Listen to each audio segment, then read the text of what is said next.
Slovenia's populist leader loses power as trend continues. Only months ago, Robert Golob was virtually unknown in politics, didn't belong to any party, but had a clear goal: remove Slovenian populist prime minister Janez Janša from power and stop a democratic backslide in the tiny Alpine state, Ljubljana, Slovenia.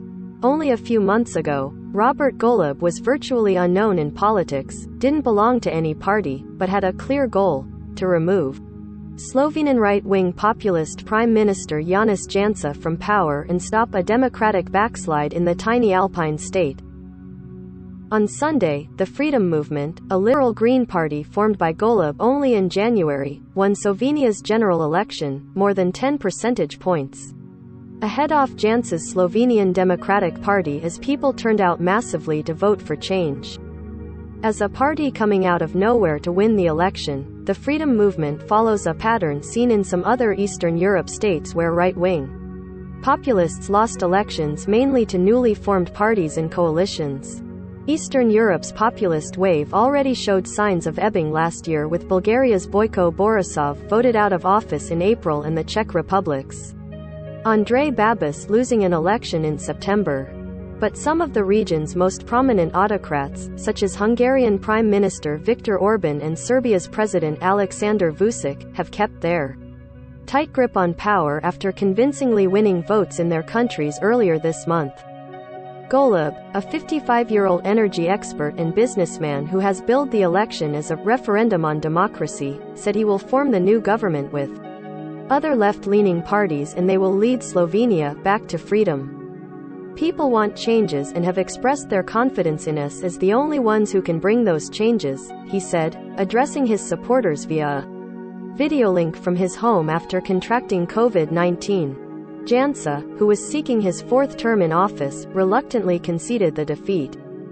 The close ally of Orban and staunch supporter of former U.S. President Donald Trump, has for years been accused in his country of eroding its traditional democratic standards. Janša came to prominence in the 1990s as a post-communist reformer, but he has been at loggerheads with the European Union over his moves to cut funding for the National News Agency, restrict press freedoms and delay the appointment of prosecutors to the bloc's new anti-corruption body.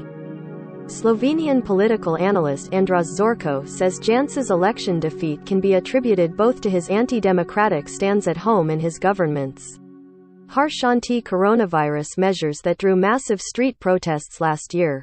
I believe that we yesterday observed the manifestation of huge anti-government sentiment which was present, for the past, I can say, 2 years, especially last year, Zorko said. I think that the defeat of the government and the coalition that governed the country is mainly due to some measures during the epidemic which were unnecessary and really harsh, he said.